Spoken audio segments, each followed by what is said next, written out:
as we welcome to the stage former Vice President Joe Biden and President Donald J. Trump.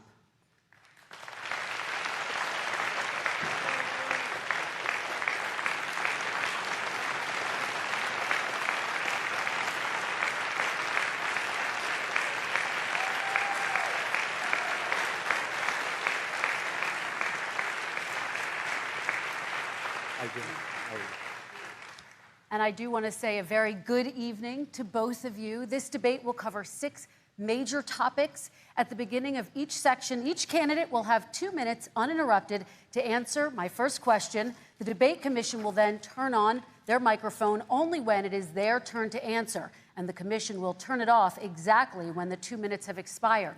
After that, both microphones will remain on, but on behalf of the voters, I'm going to ask you to please speak one at a time. The goal is for you to hear each other and for the American people to hear every word of what you both have to say. And so with that, if you're ready, let's start. And we will begin with the fight against the coronavirus. President Trump, the first question is for you. The country is heading into a dangerous new phase. More than 40,000 Americans are in the hospital tonight with COVID, including record numbers here in Tennessee. And since the two of you last shared a stage, 16,000 Americans have died from COVID. So please be specific. How would you lead the country during this next stage of the coronavirus crisis? 2 minutes, uninterrupted. So, as you know, 2.2 million people modeled out were expected to die. We closed up the greatest economy in the world in order to fight this horrible disease that came from China. It's a worldwide pandemic. It's all over the world. You see the spikes in Europe and many other places right now. If you notice, the mortality rate is down 85%. The excess mortality rate is way down and much lower than almost any other country. And we're fighting it, and we're fighting it hard. There is a spike. There was a spike in Florida, and it's now gone. There was a very big spike in Texas. It's now gone. There was a very big spike in Arizona. It's now gone. And there are some spikes and surges in other places. They will soon be gone. We have a vaccine that's coming. It's ready. It's going to be announced within weeks, and it's going to be delivered. We have Operation Warp Speed, which is the military is going to distribute the vaccine. I can tell you from personal experience that I was in the hospital. I had it, and I got better. And I will tell you that I had something that they gave me, a therapeutic, I guess they would call it. Some people could say it was a cure. But I was in for a short period of time, and I got better very fast, or I wouldn't be here tonight. And now they say I'm immune. Whether it's 4 months or a lifetime, nobody's been able to say that, but I'm immune. More and more people are getting better. We have a problem that's a worldwide problem. This is a worldwide problem. But I've been congratulated by the heads of many countries on what we've been able to do. If you take a look at what we've done in terms of goggles and masks and gowns and everything else, and in particular ventilators, we're now making ventilators all over the world, thousands and thousands a month, distributing them all over the world.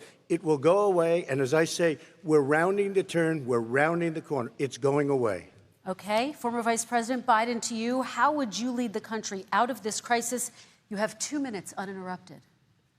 220,000 Americans dead. If you hear nothing else I say tonight, hear this. Anyone who's responsible for not taking control, in fact, not saying I take no responsibility initially, anyone who's responsible for that many deaths should not remain as President of the United States of America. We're in a situation where there are 1,000 deaths a day now, 1,000 deaths a day. And there are over 70,000 new cases per day. Compared to what's going on in Europe, as the New England Medical Journal said, they're starting from a very low rate. We're starting from a very high rate. The expectation is we'll have another 200,000 Americans dead between now and the end of the year. If we just wore these masks, the president's own advisors have told him, we could save 100,000 lives. And we're in a circumstance where the president thus far and still has no plan, no comprehensive plan.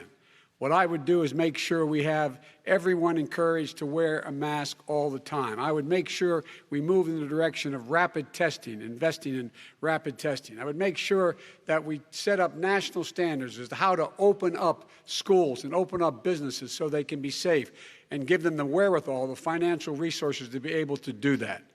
We're in a situation now where the New England Medical Journal, one of the most serious journals in the whole world, said for the first time ever that the way this president has responded to this crisis has been absolutely tragic. And so, folks, I will take care of this. I will end this. I will make sure we have a plan.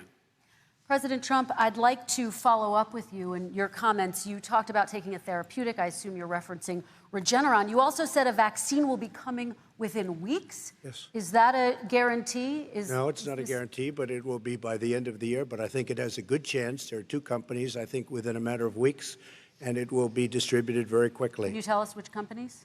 Johnson & Johnson is doing very well. Moderna is doing very well. Pfizer is doing very well. And we have numerous others.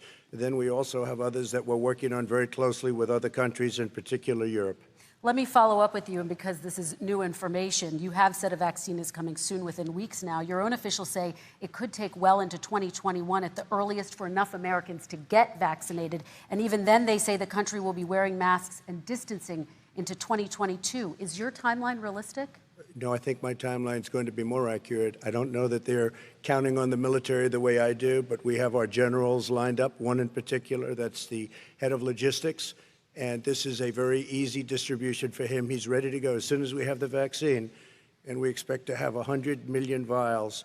As soon as we have the vaccine, he's ready to go. Vice President Biden, your reaction, and just 40% of Americans say they would definitely agree to take a coronavirus vaccine if it was approved by the government. What steps would you take to give Americans confidence in a vaccine if it were approved? Make sure it's totally transparent.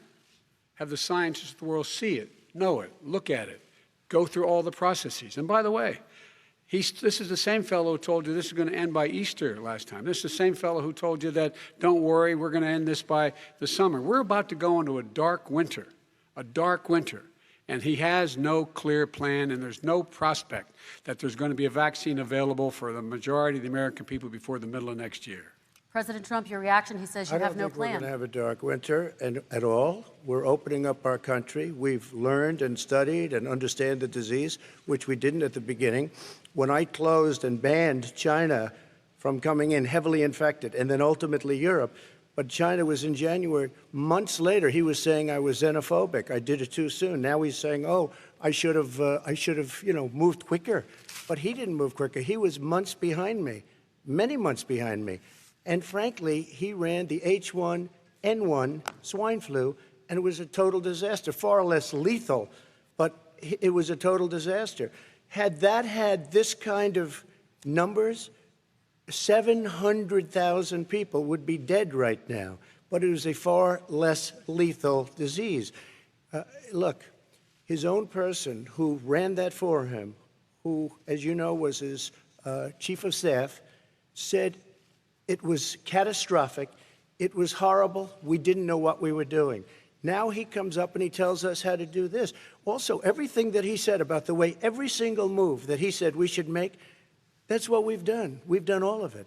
But he was way behind us. Vice President Biden, your response. My response is he is xenophobic, but not because he shut down access from China. And he did it late after 40 countries had already done that.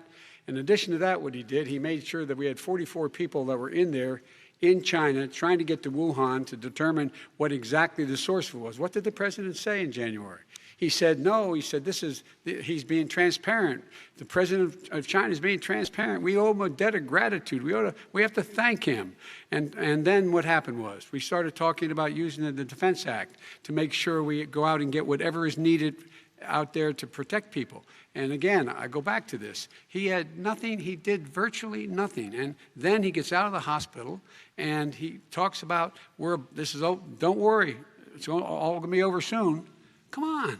There's not another serious scientist in the world who thinks it's going to be over soon. President Trump, your reaction? I say over soon. I say we're learning to live with it. We have no choice. We can't lock ourselves up in a basement like Joe does. He has the ability to lock himself up. I don't know. He's obviously made a lot of money someplace. but he has this thing about living in a basement. People can't do that. By the way, I, as the president, couldn't do that. I'd love to put myself in the basement or in a beautiful room in the White House and go away for a year and a half until it disappears. I can't do that. And Kirsten, every meeting I had, and I'd meet a lot of families, including Gold Star families and military families, every meeting I had, and I had to meet them. I had to. It would be horrible to have canceled everything. I said, you know, this is dangerous, and you catch it. And, you know, I caught it. I learned a lot. Great doctors, great hospitals, and now I recovered. 99.9 of young people recover.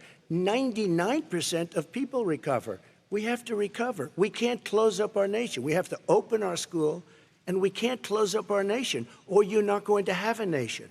And of course, the CDC has said young people can get sick with COVID-19 and can pass it. Vice President Biden, I want to talk broadly about strategy, though. Can I respond to that? 30 seconds, please, and then I have a seconds. question. No, number one, he says that we're learning to live with it. People are learning to die with it. You folks home will have an empty chair at the kitchen table this morning. That man or wife going to bed tonight and reaching over to try to touch their, out of habit, where their wife or husband was, is gone. Learning to live with it. Come on. We're dying with it because he has never said, you said it's dangerous. When's the last time? Is it really dangerous still? Are we dangerous? You tell the people it's dangerous now? What should they do about the danger? And you say, I take no responsibility. Let me talk about your two. Excuse me, I take full responsibility. It's not my fault that it came here. It's China's fault. And you know what? It's not Joe's fault that it came here either. It's China's fault. They kept it from going into the rest of China for the most part, but they didn't keep it from coming out to the world, including Europe and ourselves. Vice President Biden. The fact is that when we knew it was coming, when it hit, what happened? What did the president say? He said, don't worry, it's going to go away. Be gone by Easter. Don't worry. The warm weather. Don't worry. Maybe inject bleach. He said he was kidding when he said that, but a lot of people thought it was serious. A whole range of things the president has said. Even today, he thinks we are in control. We're about to lose 200,000 more people. President Trump. Look, perhaps just to finish this, I was kidding on that, but just to finish this, when I closed, he said I shouldn't have closed. And that went on for months. Nancy Pelosi said the same thing. She was dancing on the streets in Chinatown in San Francisco. But when I closed, he said, this is a terrible thing, you're xenophobic. I think he called me racist even, and because I was closing it to China. Now he says I should have closed it earlier. It just, Joe, it doesn't work. I didn't say either of those things. You certainly did. You certainly did.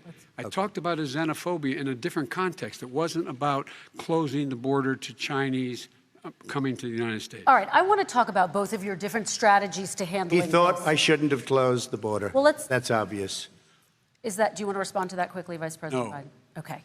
Let's talk about your different strategies toward dealing with this. Mr. Vice President, you suggested you would support new shutdowns if scientists recommended it. What do you say to Americans who are fearful that the cost of shutdowns, the impact on the economy, the higher rates of hunger, depression, domestic and substance abuse outweighs the risk of exposure to the virus? What I would say is I'm going to shut down the virus, not the country. It's his ineptitude that caused the country to have to shut down in large part. Why businesses have gone under, why schools are closed, why so many people have lost their living, and why they're concerned. Those other concerns are real. That's why he should have been, instead of in a sand trap in his golf course, he should have been negotiating with Nancy Pelosi and the rest of the Democrats and Republicans about what to do about the acts they were passing for billions of dollars to make sure people had the capacity. But you haven't ruled out more shutdowns.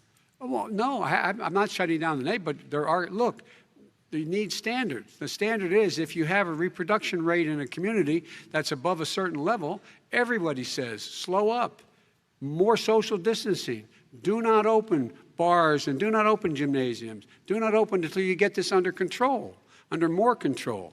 But when you do open, give the people the capacity to be able to open and have the capacity to do it safely. For example, schools. Schools, they need a lot of money to open. They need to deal with ventilation systems. They need to deal with smaller classes, more teachers, more pods. And he's refused to support that money, or at least up to now. Let's talk about schools. President Trump, I think we have to respond, if I might. Please, and then I have a follow-up. Thank you, and I appreciate that. Look, all he does is talk about shutdowns, but forget about him. His Democrat governors, Cuomo in New York, you look at what's going on in California, you look at Pennsylvania, North Carolina, Democrats all, they're shut down so tight and they're dying. They're dying. And he supports all these people. All he talks about is shutdowns. No, we're not going to shut down, and we have to open our schools. And it's like, as an example, I have a young son. He also tested positive. By the time I spoke to the doctor the second time, he was fine. It just went away.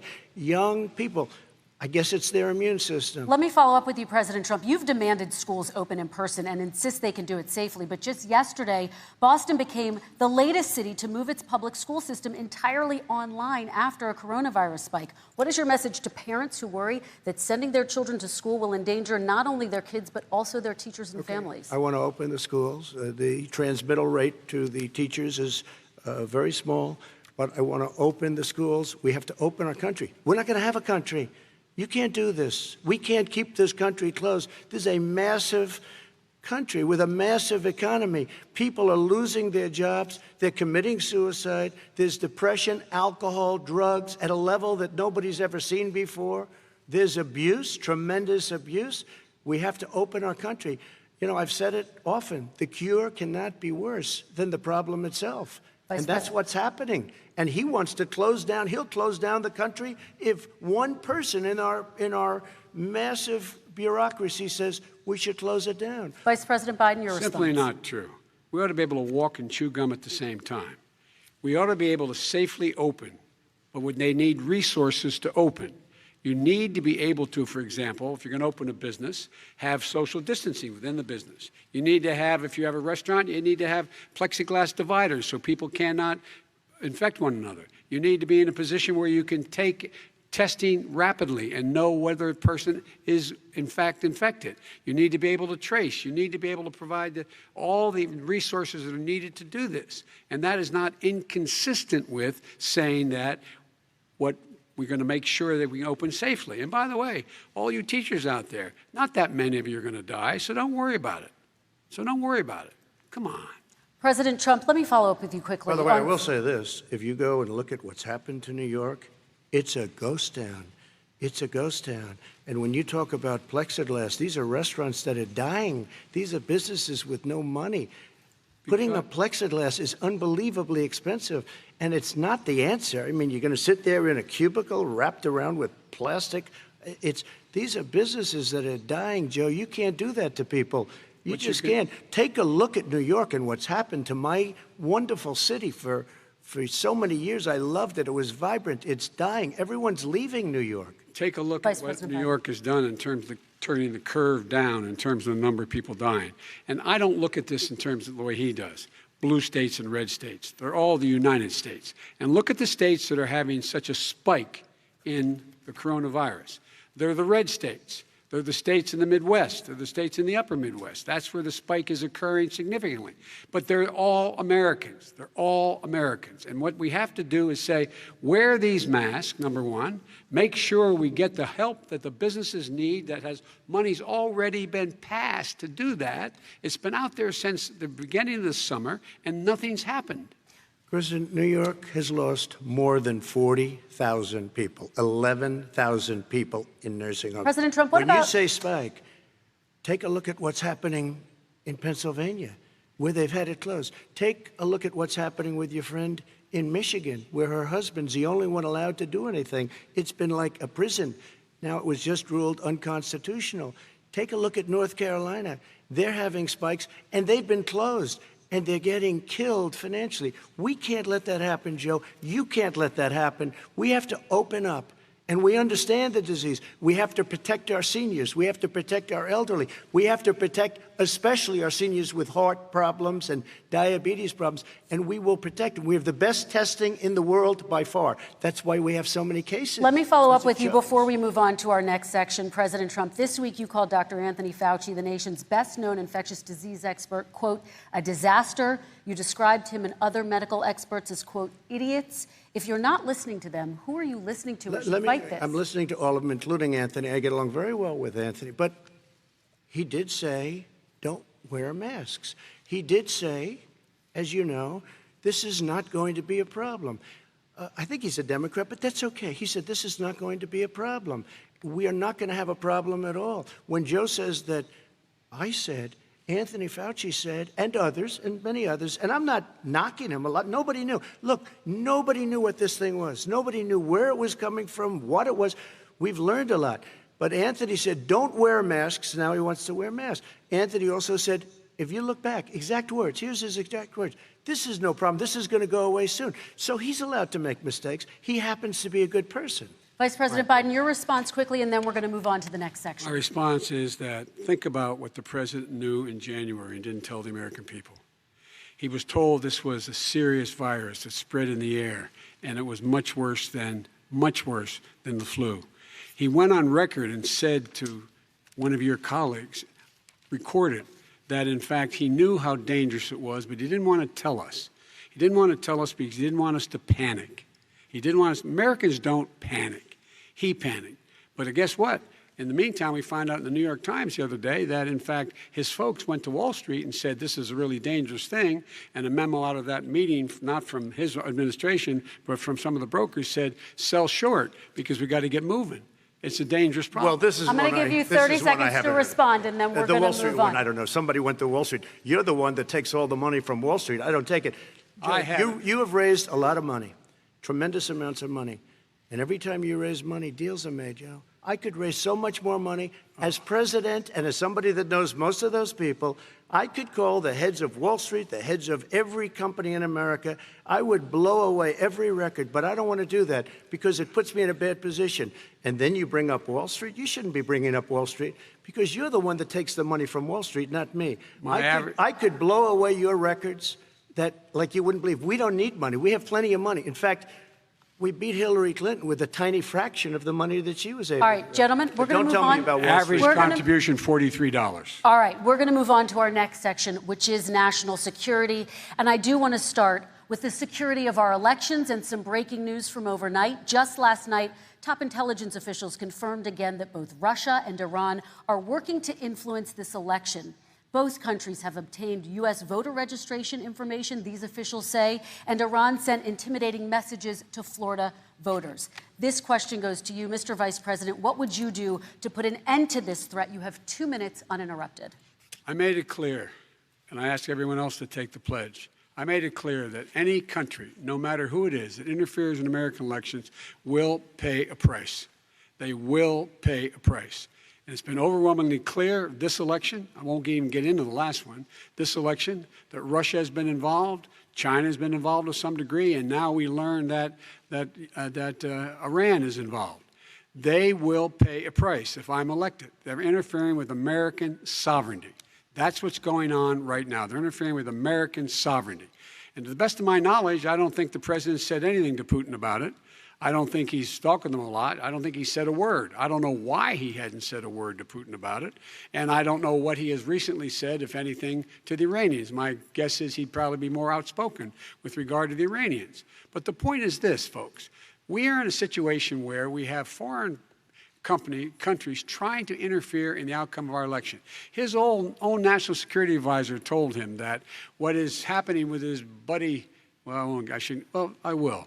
His buddy, Rudy Giuliani, he's being used as a Russian pawn. He's being fed information that is Russian, that is not true.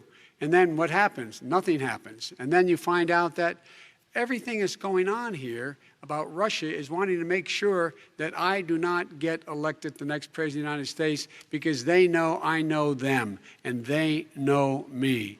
I don't understand why this president is unwilling to take on Putin when he's actually paying bounties to kill American soldiers in Afghanistan, when he's engaged in activities that are trying to destabilize all of NATO.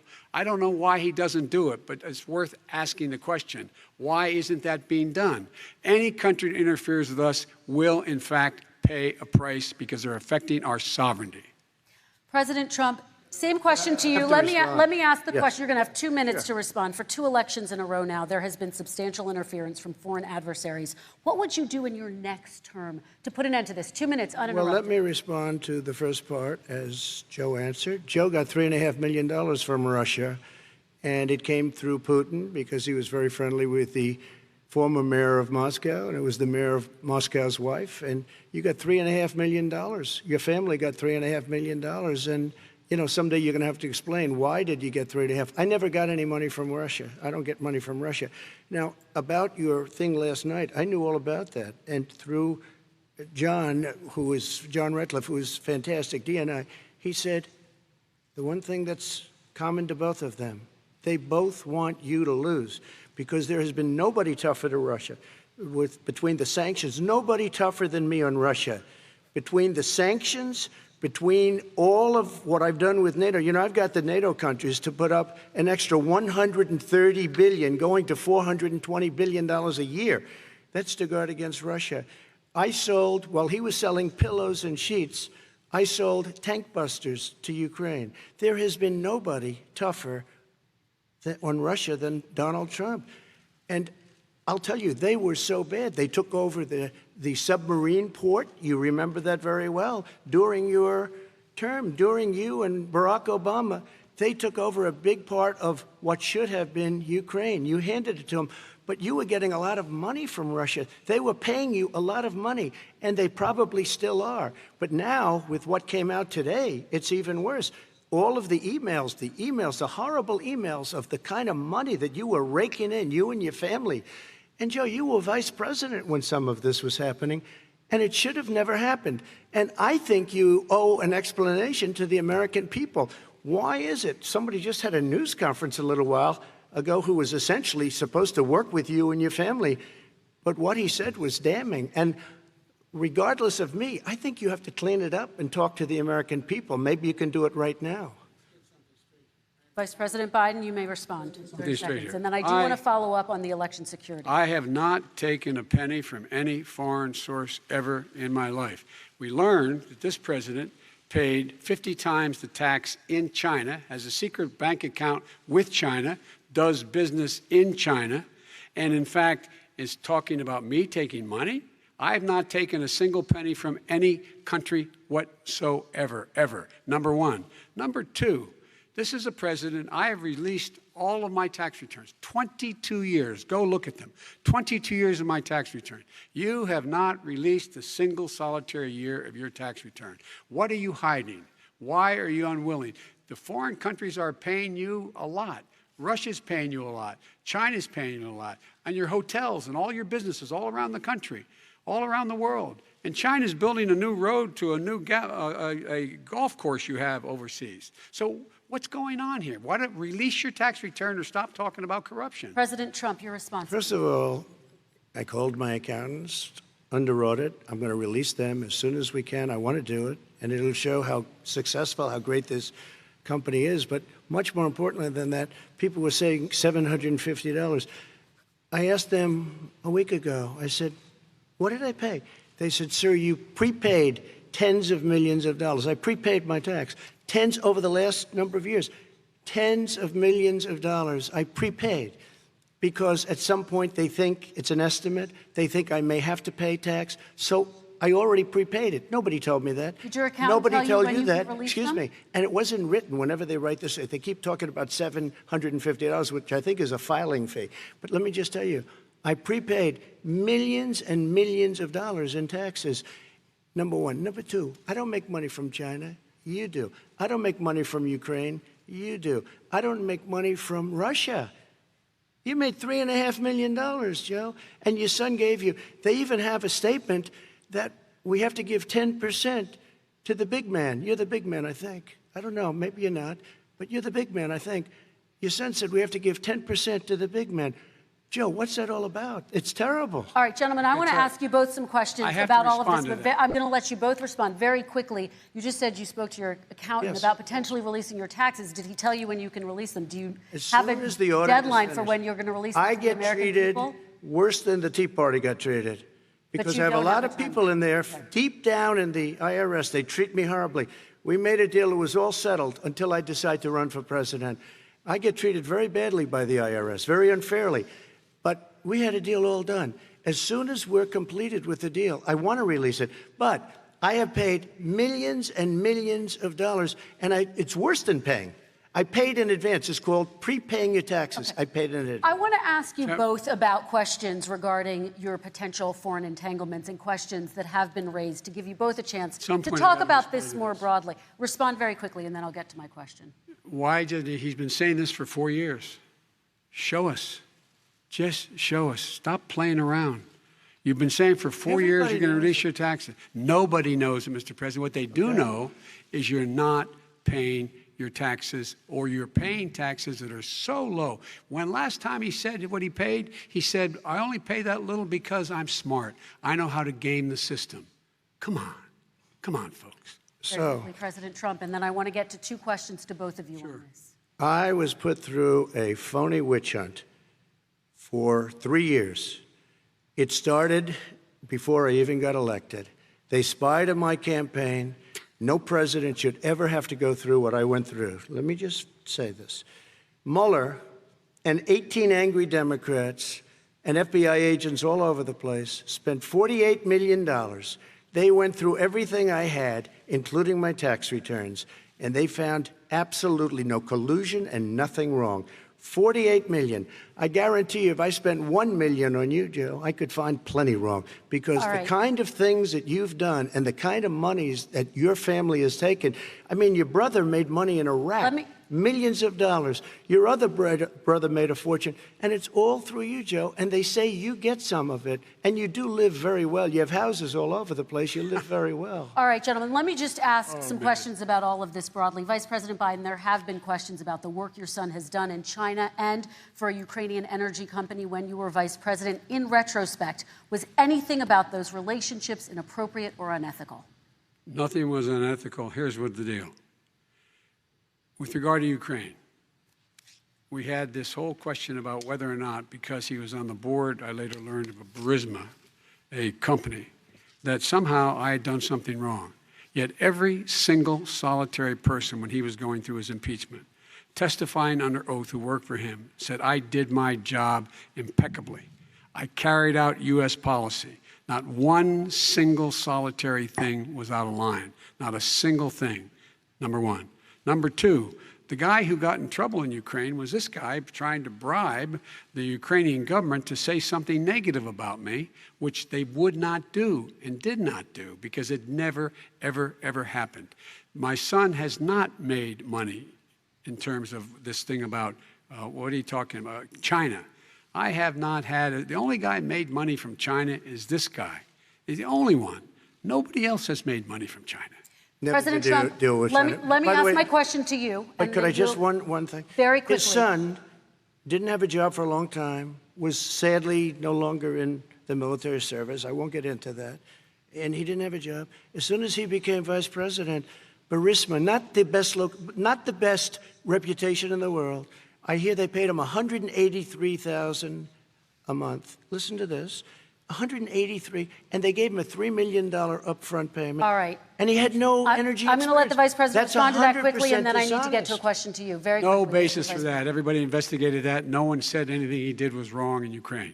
Okay, President Trump, this is for you. Since you took office, you've never divested from your business. You've personally promoted your properties abroad. A report this week, which was referenced, does indicate that your company has a bank account in China. So how can voters know that you don't have any foreign conflicts of interest? I have many bank accounts, and they're all listed, and they're all over the place. I mean, I was a businessman doing business. The bank account you're referring to, which is, everybody knows about it, it's listed. The bank account was in 2013. That's what it was. It was opened it was closed in 2015, I believe. And then I decided, because I was thinking about doing a deal in China like millions of other people. I was thinking about it, and I decided I'm not going to do it. Didn't like it. I decided not to do it. Had an account open, and I closed it. Okay.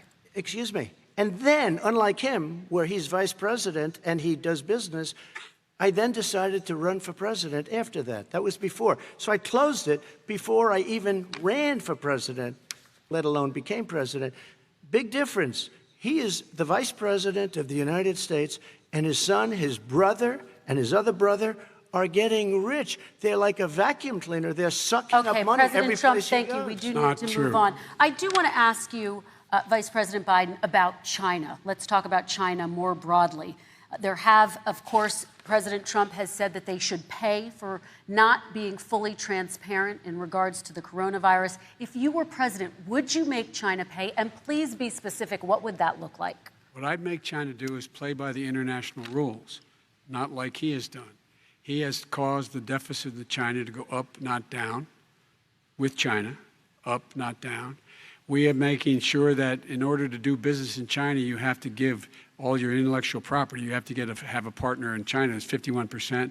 We would not do that at all, number one. Number two, we're in a situation where China would have to play by the rules internationally as well. When I met with Xi, when I was still vice president, he said we're setting up air identification zones in the South China Sea. You can't fly through them. I said we're going to fly through them. We just flew B-52, B-1 bombers through it. We're not going to pay attention. They have to play by the rules. And what's he do? He embraces guys like the thugs like in North Korea and the Chinese president and Putin and others, and he pokes his finger in the eye of all of our friends, all of our allies. We make up we're 25% of the world's economy. We need to be having the rest of our friends with us saying to China, these are the rules. You play by them or you're going to pay the price for not paying by them economically.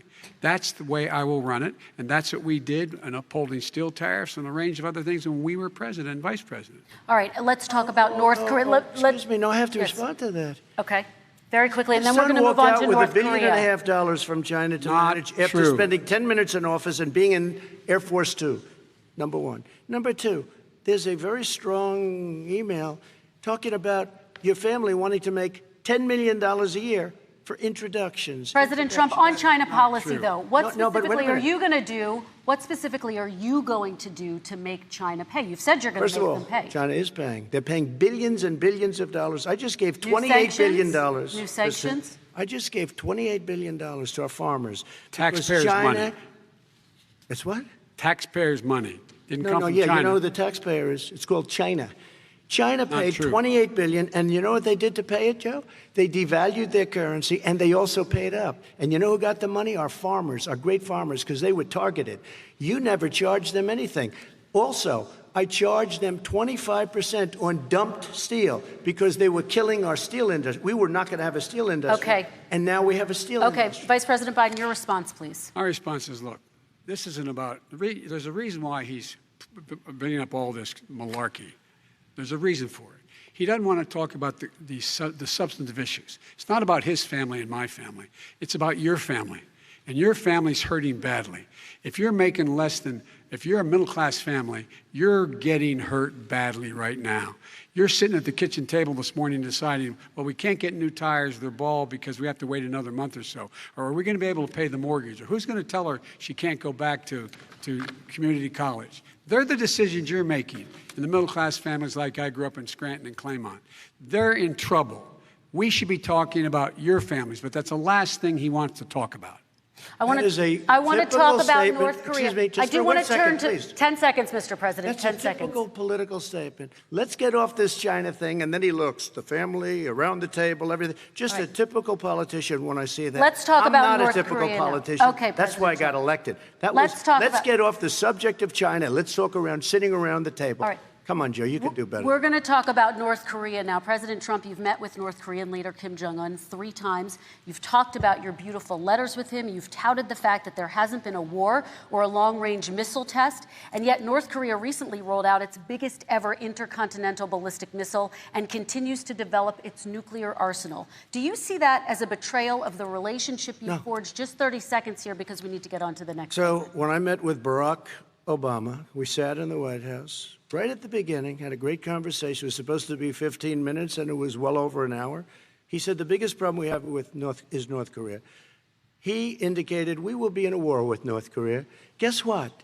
It would be a nuclear war, and he does have plenty of nuclear capability. In the meantime, I have a very good relationship with him. Different kind of a guy, but he probably thinks the same thing about me. We have a different kind of a relationship. We have a very good relationship, and there's no war. And, you know, about 2 months ago, he broke into a certain area. They said, oh, there's going to be trouble. I said, no, they're not, because he's not going to do that. And I was right. Look, instead of being in a war where millions of people, Seoul, you know, is 25 miles away, Millions and millions, 32 million people installed. Millions of people would be dead right now. President we Trump, don't have that's a war, 30 and seconds. I have a good Thank relationship. you. Vice President Biden, to you. North Korea conducted 4 nuclear tests under the Obama administration. Why do you think you would be able to rein in this persistent threat? Because I'd make it clear, which we were making clear to China, they had to be part of the deal. Because here's I made it clear, and as a spokesperson of the administration when I went to China, that they said, why are you moving your missile defense up so close? Why are you moving more forces here? Why are you continuing to do military maneuvers with South Korea? I said, because North Korea is a problem, and we're going to continue to do it so we can control them. We're going to make sure we can control them and make sure they cannot hurt us. And so if you want to do something about it, step up and help. If not, it's going to continue. What has he done? He's legitimized North Korea. He's talked about his good buddy, who's a thug, and he talks about how we're better off. And they have much more capable missiles, able to reach U.S. territory much more easily than ever did before. Let me follow up with you, Vice President Biden. You've said you wouldn't meet with Kim Jong-un without preconditions. Are there any conditions under which you would meet with him? On the condition that he would agree that he would be drawing down his nuclear capacity to get the Korean Peninsula should be a nuclear-free zone. All right, let's move on to American families. Kristen, they tried Very to quickly, meet with 10 him. seconds, They President. tried to meet with him. He wouldn't do it. He didn't like Obama. He didn't like him. He wouldn't do it. Okay, I know got to for give him a fact they chance to tried. respond to that He before we wouldn't move do on. it. You And know, that's I- okay.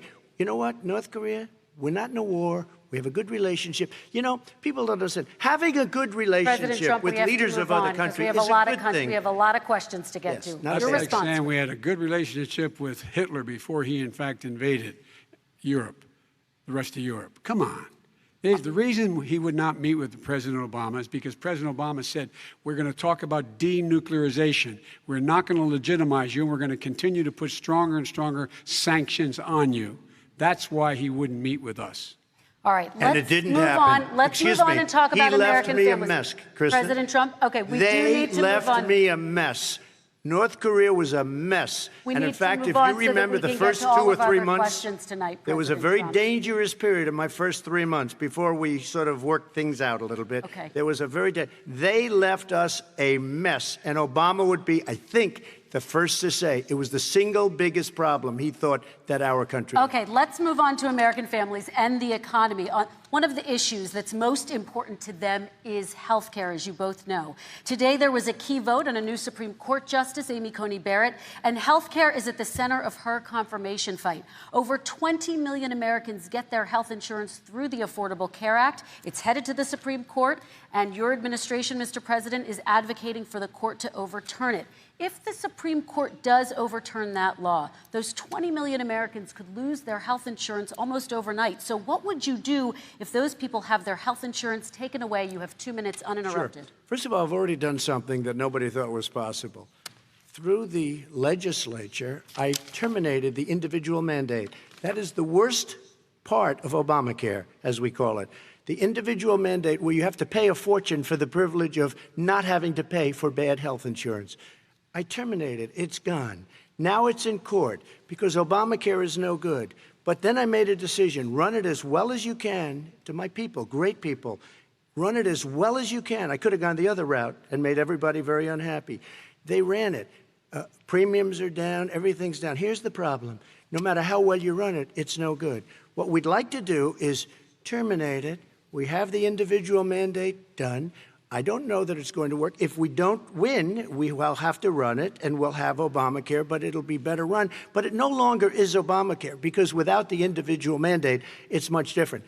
Pre-existing conditions will always stay. What I would like to do is a much better health care, much better, will always protect people with pre-existing. So I'd like to terminate Obamacare, come up with a brand new, beautiful health care. The Democrats will do it because there'll be tremendous pressure on them, and we might even have the House by that time, and I think we're going to win the House, okay? You'll see, but I think we're going to win the House. But come up with a better health care, always protecting people with pre-existing conditions. And one thing very important, we have 180 million people out there that have great private health care. Far more than we're talking about with Obamacare. Joe Biden is going to terminate all of those policies. These are people that love their health care, people that have been successful, middle-income people, been successful. They have 180 million plans, 180 million people, families, under what he wants to do, which will basically be socialized medicine. He won't even have a choice. They want to terminate 180 million plans. We have done an incredible job on health care, and we're going to do even better. Okay, Let me Vice respond. President Biden, yes, this is for you. Your health care plan calls for building on Obamacare. So my question is, what is your plan if the law is ruled unconstitutional by the Supreme Court? You have 2 minutes uninterrupted. What I'm going to do is pass Obamacare with a public option. It'll become Biden care. The public option is an option that says that if you, in fact, do not have the wherewithal to be, if you qualify for Medicaid and you do not have the wherewithal in your state to get Medicaid, you automatically are enrolled, providing competition for insurance companies. That's what's going to happen. Secondly, we're going to make sure we reduce the premiums and reduce drug prices by making sure that there's competition that doesn't exist now by allowing the Medicare to negotiate drug prices with the insurance companies. Thirdly, the idea that I want to eliminate private insurance, the reason why I had such a fight with 20 candidates for the nomination was I support private insurance. That's why not one single person with private insurance would lose their insurance under my plan, nor did they under Obamacare. They did not lose their insurance unless they chose they wanted to go to something else. Lastly, we're going to make sure we're in a situation that we actually protect pre-existing. There's no way he can protect pre-existing conditions. None, zero. You can't do it in the ether. He's been talking about this for a long time. He's never come up with a plan. I guess we're going to get the pre-existing condition plan the same time we get the infrastructure plan that we've been waiting since 17, 18, 19, and 20. The fact, I still have a few more minutes. I know you're getting anxious. The fact is that he's already cost the American people, because of his terrible handling of the COVID virus and the economic spillover, 10 million people have lost their private insurance. And he wants to take away 22 million more people who have it under Obamacare, and over 110 million people with pre-existing conditions. And all the people from COVID are going to have pre-existing conditions. What are they going to do? I have a follow-up for you, Vice President Biden. It relates to something that President Trump said. He's accusing you of wanting socialized medicine. What do you say to people who have concerns that your health care plan, which includes a government insurance option, takes the country one step closer to a health care system run entirely by the government? What's your response I say it's to them? ridiculous. It's like saying that, the idea that the fact that there's a public option that people can choose, that makes it a socialist plan. Look, the difference between the president, I think health care is not a privilege, it's a right. Everyone should have the right to have affordable health care. And I am very proud of my plan. It's gotten endorsed by all the major labor unions, as well as a whole range of other people who, in fact, are concerned in the medical field. This is something that's going to save people's lives, and this is going to give some people an opportunity to have health care for their children. How many of you home are worried and rolling around in bed tonight wondering what in God's name you're going to do if you get sick because you've lost your home insurance, your health insurance, your company's gone under? We have to provide health insurance for people at an affordable rate, and that's what I do. President Trump, Excuse me, he was your there response. for 47 years. He didn't do it. He was now there as vice president for 8 years, and it's not like it was 25 years ago. It was 3 3/4. It was just a little while ago, right? Less than 4 years ago. He didn't do anything. He didn't do it. He wants socialized medicine, and it's not that he wants it. His vice president, she is more liberal than Bernie Sanders and wants it even more. Bernie Sanders wants it. The Democrats want it. You're going to have socialized medicine, just like he went with fracking. We're not going to have fracking. We're going to stop fracking. We're going to stop fracking. Then he goes to Pennsylvania after he gets a nomination, where he got very lucky to get it. And he goes to Pennsylvania and he says, oh, we're going to have fracking.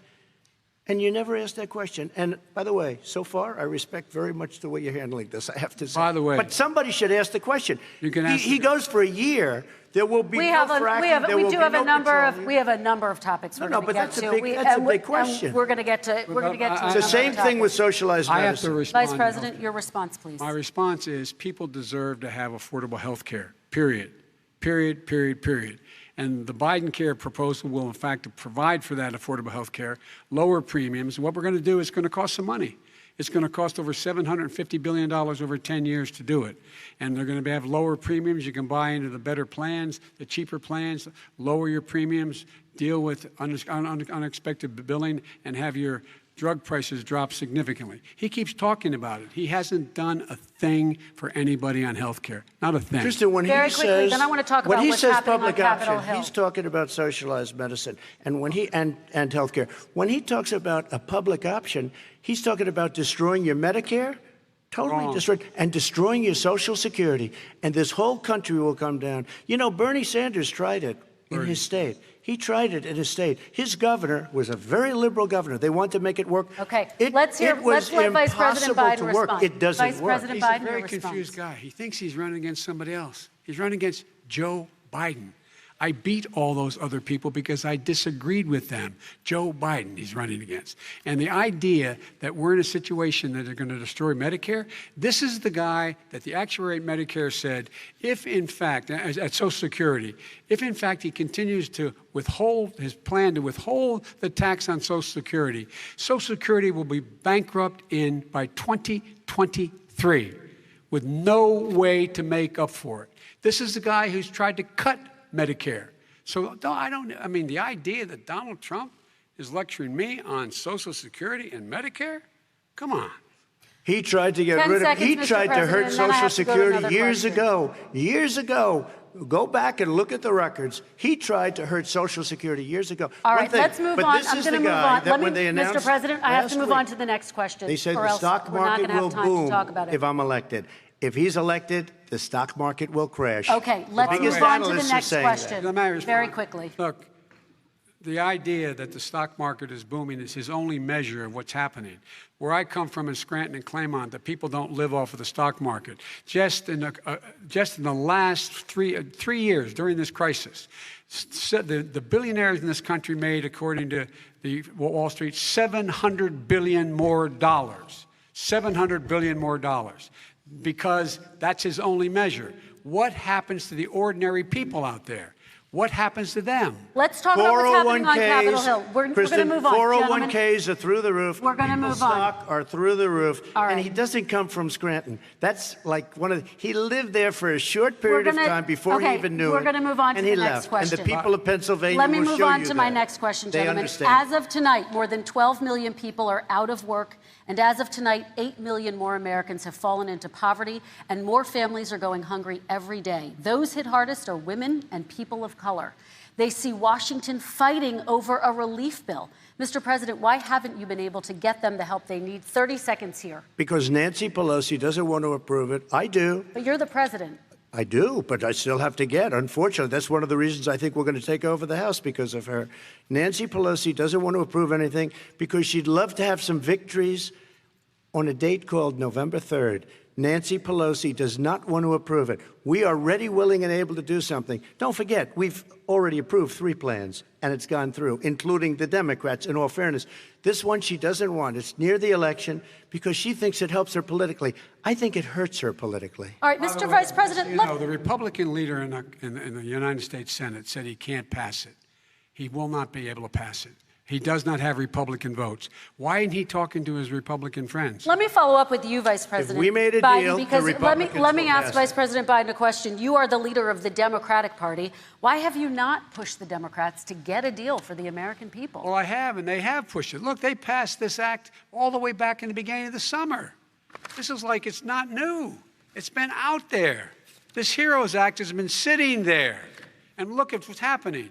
When I was in charge of the Recovery Act with $800 billion, I was able to get $145 billion to local communities that have to balance their budgets and states that have to balance their budgets, so then have to fire firefighters, teachers, first responders, law enforcement officers, so they could keep their cities and counties running. He will not support that. They have not done a thing for them. And Mitch McConnell said, let them go bankrupt. Let them go bankrupt. Come on. What's the matter with these guys? The bill that was passed in the House was a bailout of badly run, high-crime, Democrat, all run by Democrats, cities and states. It was a way of getting a lot of money, billions and billions of dollars to these states. It was also a way of getting a lot of money from our people's pockets to people that come into our country illegally. We were going to take care of everything for them. And what that does, and I'd love to do that, I'd love to help them, but what that does, everybody all over the world will start pouring into our country. We can't do it. This was a way of taking care of them. This was a way of spending on things that had nothing to do with COVID, as per your question. But it was really a big bailout for badly run Democrat cities and states. All right, By the way, I want to. if I get elected, I'm running as a proud Democrat, but I'm going to be an American president. I don't see red states and blue states. What I see is American, United States. And folks, every single state out there finds themselves in trouble. They're going to start laying off, whether they're red or blue, cops, firefighters, first responders, because they have to balance their budget. And the founders were smart. They allowed the federal government to deficit spend to compensate for the United States of America. I want to talk about the minimum wage, gentlemen. Mr. Vice President, we are talking a lot about struggling small businesses and business owners these days. Do you think this is the right time to ask them to raise the minimum wage? You, of course, support a $15 federal minimum wage. I do, because I think one of the things we're going to have to do is we're going to have to bail them out, too. We should be bailing them out now, those small businesses. You got 1 in 6 of them going under. They're not going to be able to make it back. They passed a package that allows us to be able to call PPP. Money is supposed to go to help them do everything from organize how they can deal with their businesses being open safely. Schools, how they can make classrooms smaller, how they can hire more teachers, how they can put ventilation systems in. They need the help. The businesses as well as the schools need the help. But these guys will not help them. Is not giving them any of the money. We are going to move on to immigration, one thing very but I quickly, want he to get said we your have reaction. to help our small businesses by raising the minimum wage. That's not helping. I think it should be a state option. Alabama is different than New York. New York is different from Vermont. Every state is different. It should be a state option. You said very recently. We have recently. to help. It's very important. We have to help our small businesses.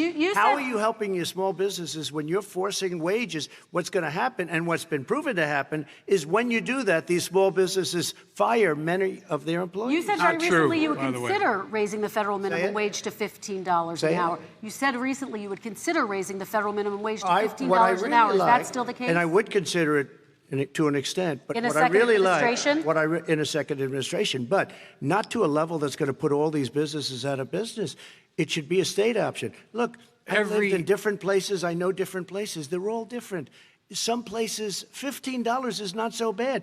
In other places, other states, $15 would be President ruinous. Trump, thank you. Quick response, Vice President Biden. 2 jobs, 1 job, be below poverty.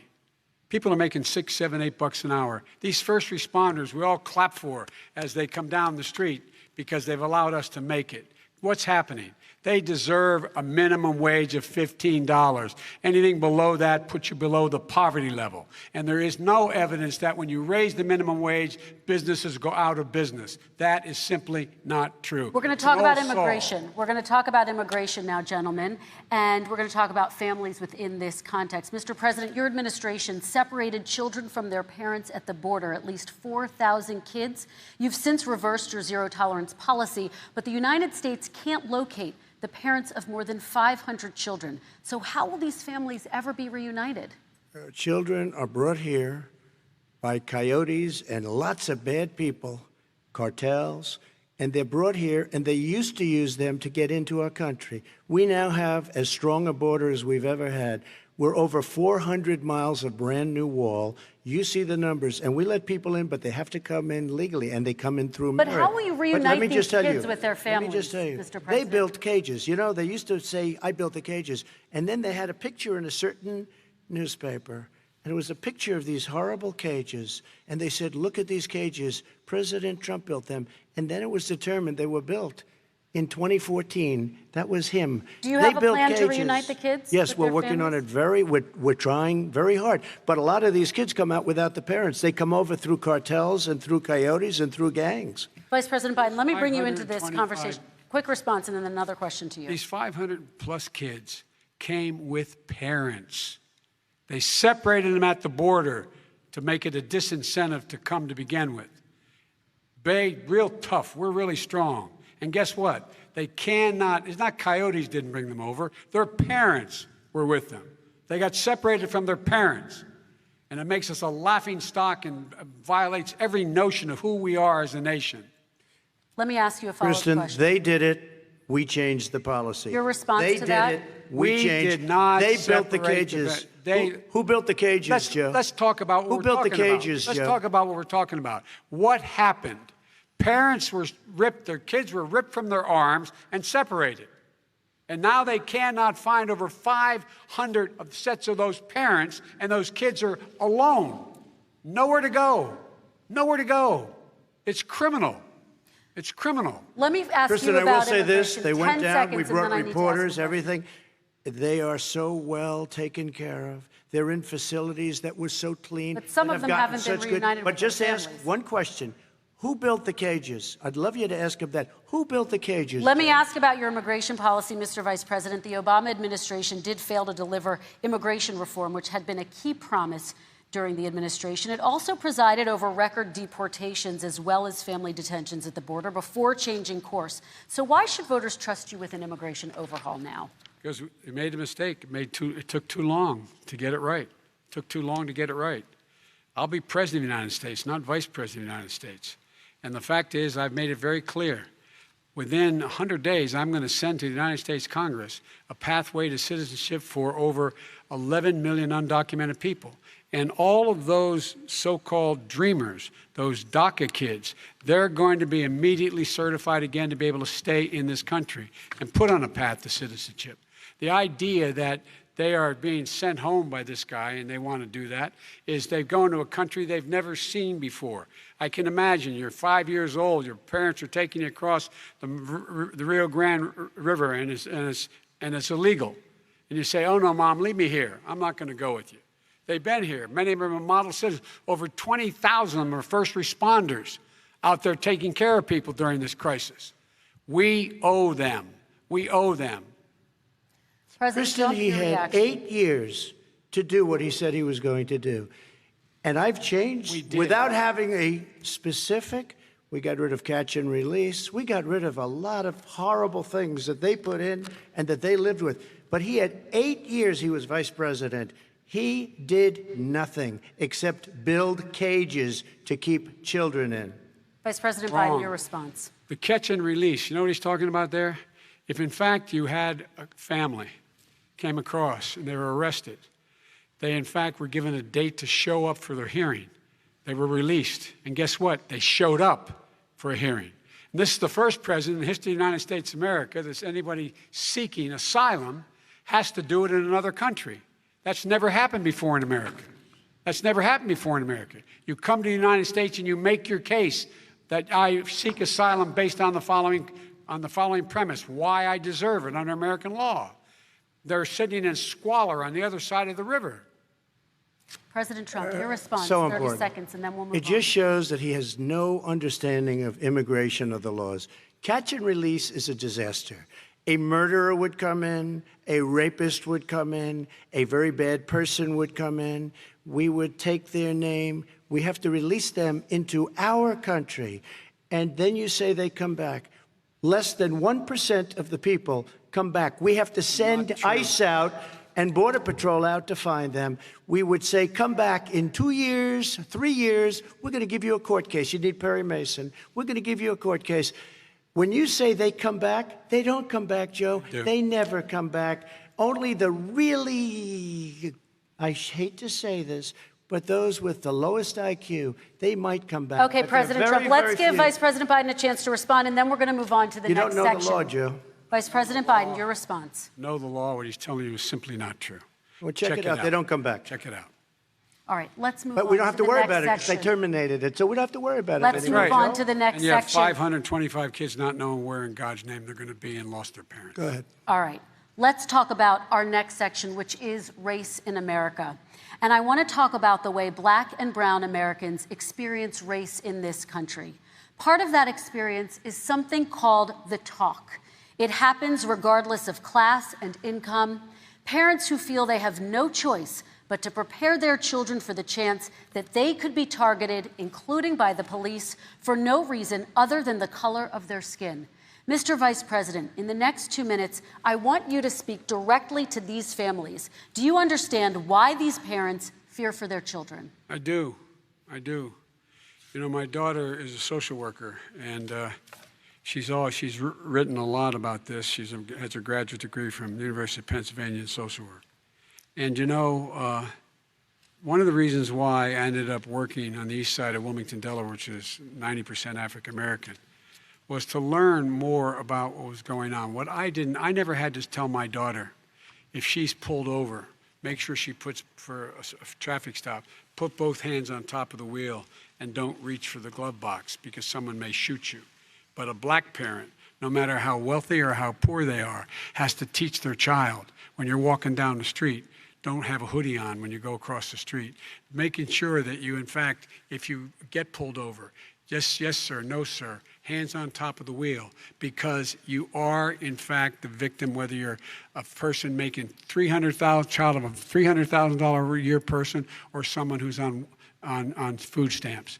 The fact of the matter is, there is institutional racism in America. And we have always said, we've never lived up to it, that we hold these truths to be self-evident. All men and women are created equal. Well, guess what? We have never, ever lived up to it, but we've always constantly been moving the needle further and further to inclusion, not exclusion. This is the first president to come along and says, that's the end of that. We're not going to do that anymore.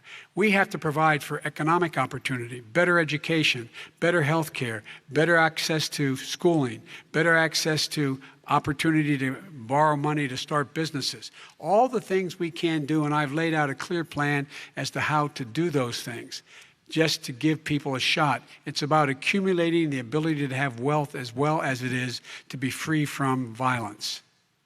President Trump, same question to you, and let me remind you of the question. I would like you to speak directly to these families. Do you understand why these parents fear for their children? Yes, I do. And again, he's been in government 47 years. He never did a thing except in 1994 when he did such harm to the black community. And they were called, and he called them super predators. And he said that. He said it, super predators. And they have never lived that down. 1994, your crime bill, the super predators. Nobody has done more for the black community than Donald Trump.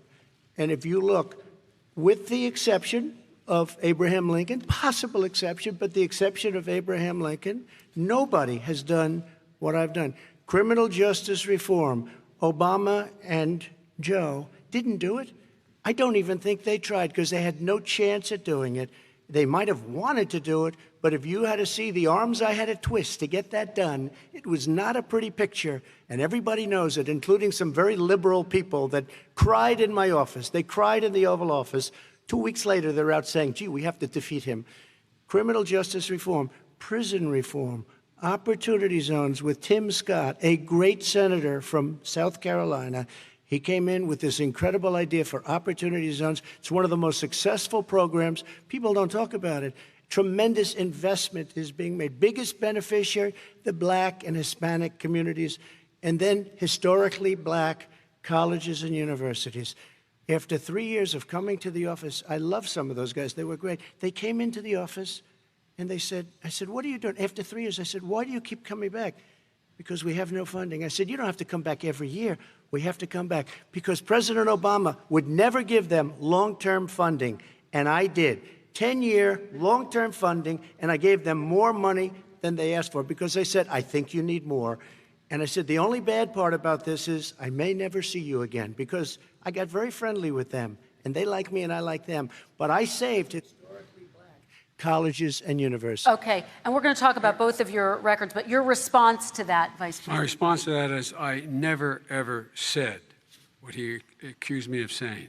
The fact of the matter is, in 2000, though, after the crime bill had been in the law for a while, this is a guy who said, the problem with the crime bill, there's not enough people in jail.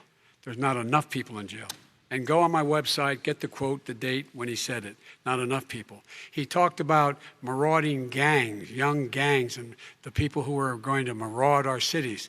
This is a guy who in the Central Park five innocent black kids, he continued to push for making sure that they got the death penalty. None of them were guilty of the crimes they were suggested.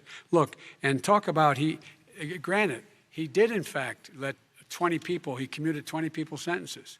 We commuted over 1,000 people's sentences. Over 1,000. The very law he's talking about is a law that, in fact, initiated by Barack Obama. And secondly, we're in a situation here where the federal prison system was reduced by 38,000 people under our administration. And one of these things we should be doing, there should be no minimum mandatories in the law.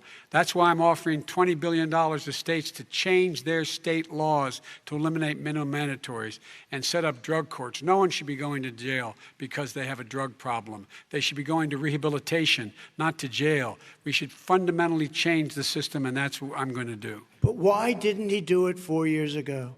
Why didn't you do that 4 years ago, even less than that? Why didn't you do it? You were vice president. You keep talking about all these things you're going to do, and you're going to do this.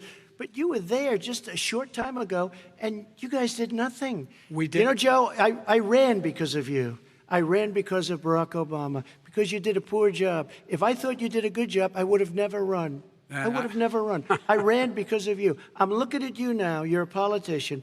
I ran because of you. All right, Vice President Biden, your response to that, and then I do have some questions for both of you. Well, I tell you what, I hope he does look at me, because what's happening here is, you know who I am, you know who he is, you know his character, you know my character, you know our reputations for honor and telling the truth. I am anxious to have this race.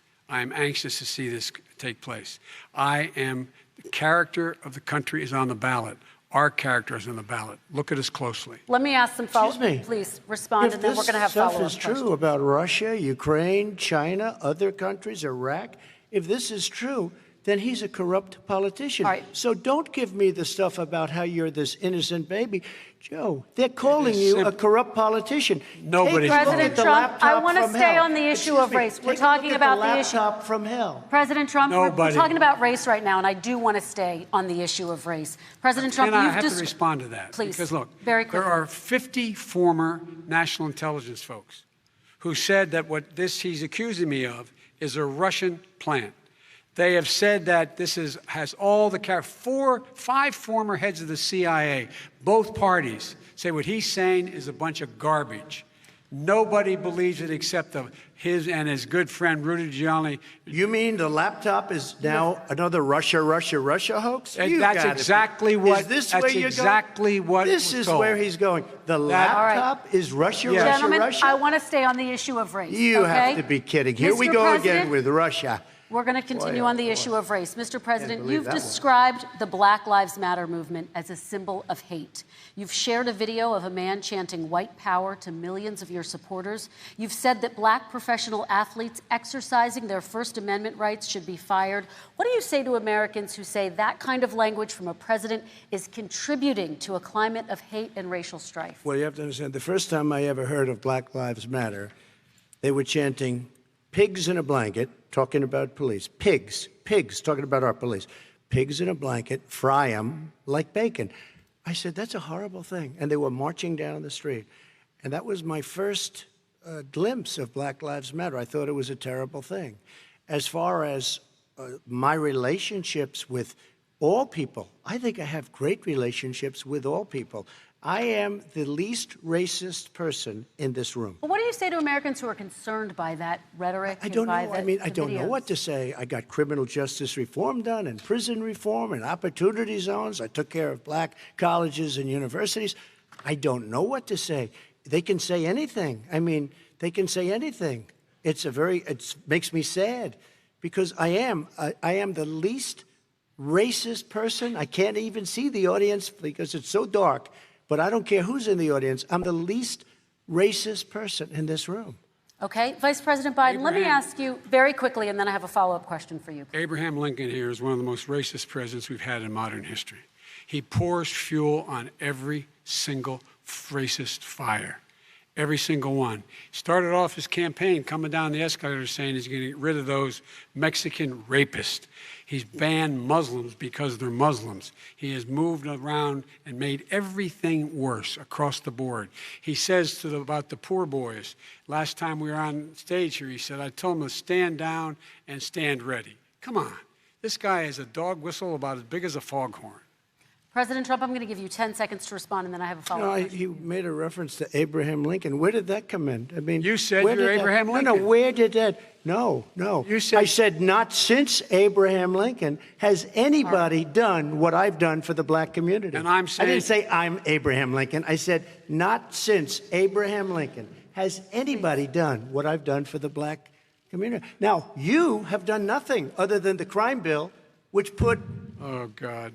tens of thousands of black men, mostly, in jail. All right, let me And you know let what? me They ask remember Vice it President because if you Biden look a at what's question. happening with the voting right now, Let me ask they Vice remember President that you Biden treated them about very, very badly. Just take a look at what's happening out there. Vice President Biden, let me give you a chance to respond within this context. Crime Okay. bills that you supported in the 80s and 90s contributed to the incarceration of tens of thousands of young black men who had small amounts of drugs in their possession. They are sons, they are brothers, they're fathers, they're uncles, whose families are still to this day, some of them suffering the consequences. So speak to those families. Why should they vote for you? One of the things is that in the 80s, we passed 100%, all 100 senators voted for it, a bill on drugs and how to deal with drugs. It was a mistake.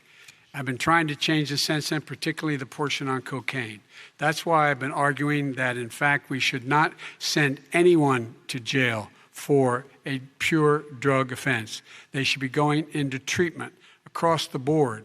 That's what we should be spending money on. That's why I set up drug courts, which were never funded by our Republican friends. They should not be going to jail for a drug or an alcohol problem. They should be going into treatment. That's what we've been trying to do. That's what I'm going to get done, because I think the American people have now seen that, in fact, it was a mistake to pass those laws relating to the drug. But they were not in the crime bill. But why didn't he get it done? See, it's all talk, no action with these politicians. Why didn't he get it done? That's what I'm going to do when I become president.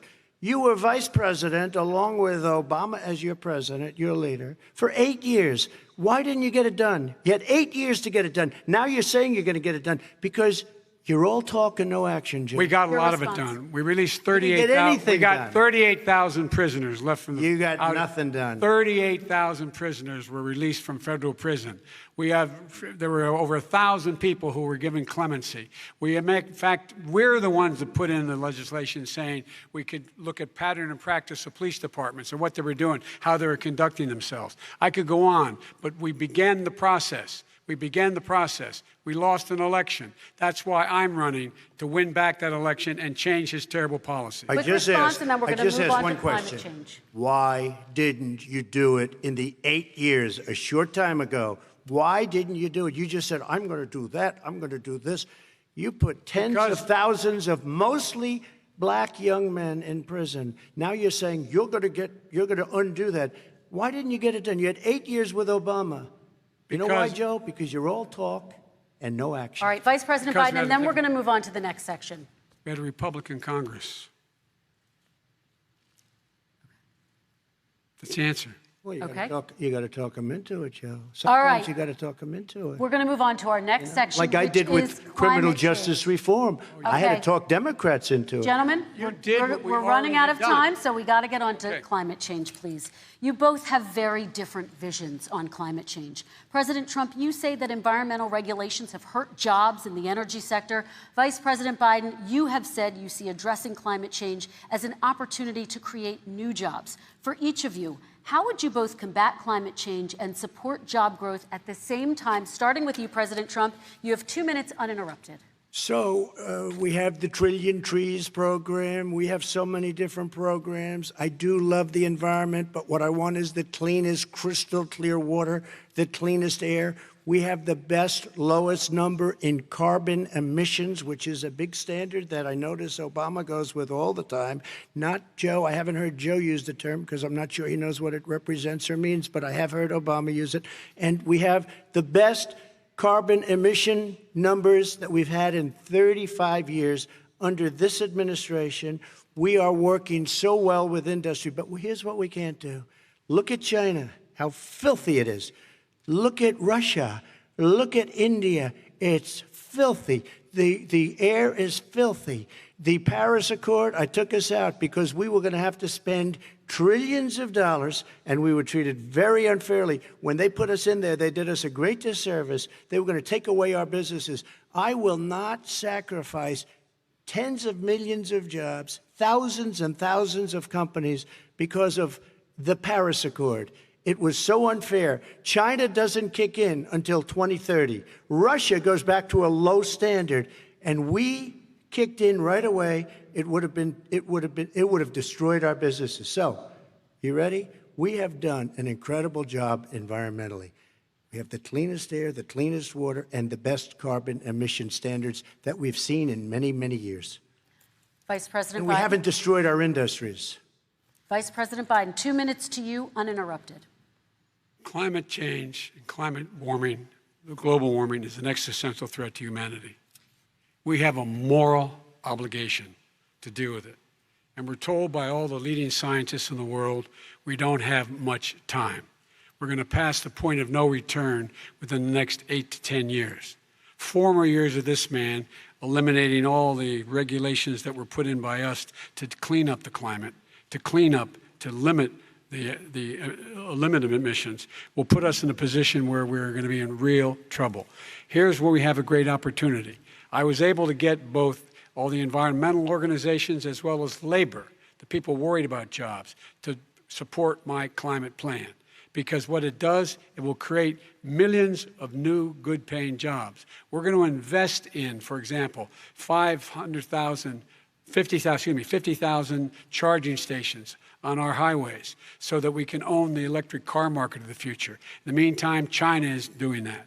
We're going to be in a position where we're going to see to it that we're going to take 4 million existing buildings and 2 million existing homes and retrofit them so they don't leak as much energy, saving hundreds of millions of barrels of oil in the process and creating significant number of jobs. And by the way, the whole idea of what this is all going to do, it's going to create millions of jobs, and it's going to clean the environment. Our health and our jobs are at stake. That's what's happening. And what right now, by the way, Wall Street firms indicated that my plan will in fact create 18.6 million jobs, 7 million more than his. This is from Wall Street. And I'll create $1 trillion more in economic growth than his proposal does. Not on climate, just on the economy. President Trump, you're They came out and said very strongly, $6,500 will be taken away from families under his plan, that his plan is an economic disaster. If you look at what he wants to do, if you look at his plan, his environmental plan, you know who developed it? AOC +3. They know nothing about the climate. I mean, she's got a good line of stuff, but she knows nothing about the climate. And they're all hopping through hoops for AOC +3. Look, their real plan costs $100 trillion. If we had the best year in the history of our country for 100 years, we would not even come close to a number like that. When he says buildings, they want to take buildings down because they want to make bigger windows into smaller windows. As far as they're concerned, if you had no window, it would be a lovely thing. This is the craziest plan that anybody has ever seen. And this wasn't done by smart people. This wasn't done by anybody. Frankly, I don't even know how it can be good politically. Right. They want to spend $100 trillion. That's their real number. He's trying to say it was 6. It's $100 trillion. They want to knock down buildings and build new buildings with little, tiny, small windows. I mean, and many other things. Okay. And many other things. Let me have the Vice President respond, and we're running out of time, and we have a lot more questions to get to. So let's hear from the Vice President. I have a number more questions. I don't know where he comes from. I don't know where he comes up with these numbers. Queens. $100 trillion. Give me a break. This plan was endorsed by every major environmental group and every labor group. Labor, because they know the future lies. The future lies in us being able to breathe, and they know there are good jobs in getting us there. And by the way, the fastest growing industry in America is solar energy and wind. He thinks wind causes cancer, windmills. It's the fastest growing jobs, and they pay good prevailing wages, 45, 50 bucks an hour. We can grow and we can be cleaner if we go the route I'm proposing. President Trump, Excuse me. please We are respond, and then I have some We are follow-ups. energy independent for the first time. We don't need all of these countries that we had to fight war over because we needed their energy. We are energy independent. I know more about wind than you do. It's extremely expensive, kills all the birds. It's very intermittent. It's got a lot of problems, and they happen to make the windmills in both Germany and China.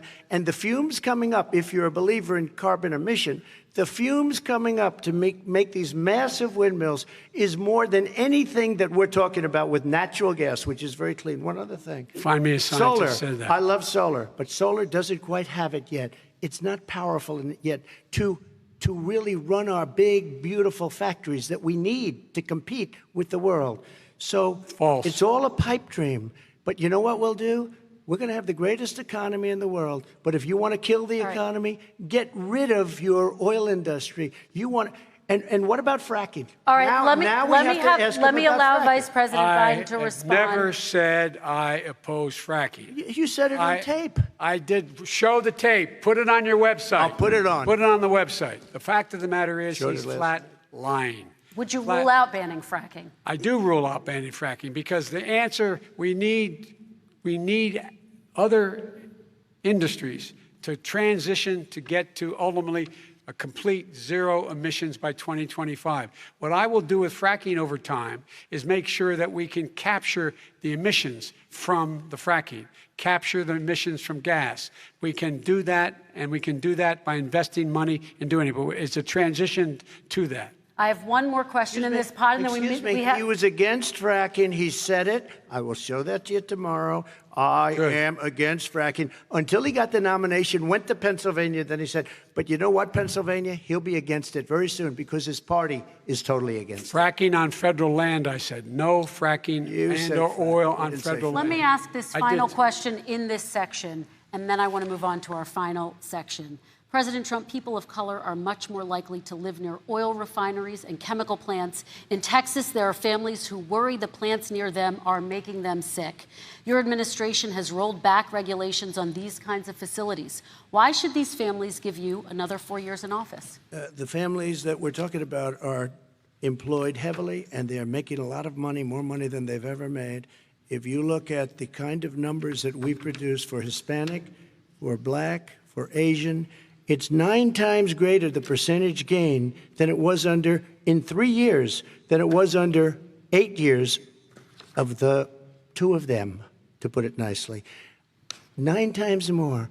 Now, somebody lives, I have not heard the numbers or the statistics that you're saying, but they're making a tremendous amount of money economically. We saved it. And I saved it again a number of months ago when oil was crashing because of the pandemic. Okay. We saved it. We got, say what you want about relationship, we got Saudi Arabia, Mexico, and Russia to cut back, way back. We saved our oil industry, and now it's very vibrant again. Right. And everybody has very inexpensive gasoline. Remember Vice President Biden, your response, and then we're going to have a final question for both of you. My response is that those people live on what they call fence lines. He doesn't understand this.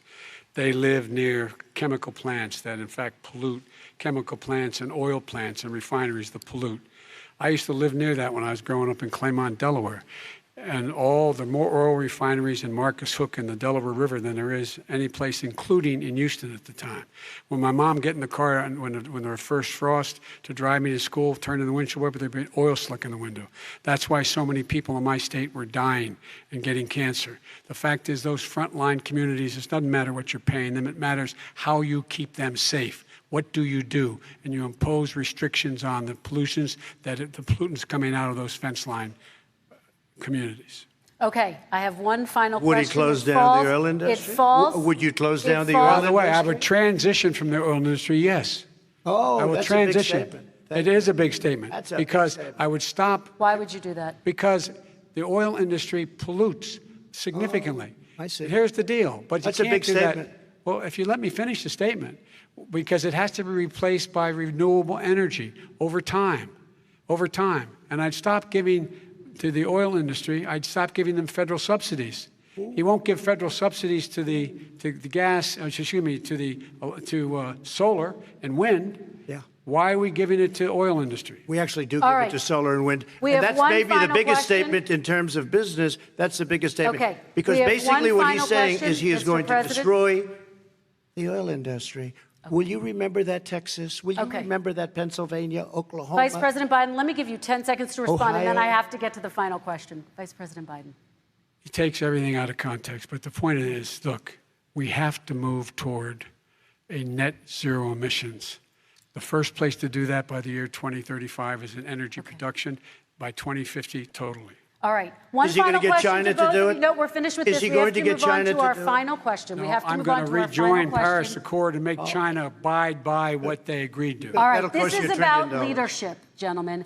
And this first question does go to you, President Trump. Imagine this is your inauguration day. What will you say in your address to Americans who did not vote for you? You'll each have 1 minute, starting with you, Mr. We have to make our country totally successful as it was prior to the plague coming in from China. Now we're rebuilding it, and we're doing record numbers, 11.4 million jobs in a short period of time, et cetera. But I will tell you, go back. Before the plague came in, just before, I was getting calls from people that were not normally people that would call me. They wanted to get together. We had the best black unemployment numbers in the history of our country. Hispanic, women, Asian, people with diplomas, with no diplomas, MIT graduates, #1 in the class. Everybody had the best numbers. And you know what? The other side wanted to get together. They wanted to unify.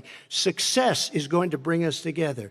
We are on the road to success. But I'm cutting taxes, and he wants to raise everybody's taxes, and he wants to put new regulations on everything. He will kill it. If he gets in, you will have a depression, the likes of which you've never seen. Your 401ks will go to hell, and it'll be a very, very sad day for this country. All right.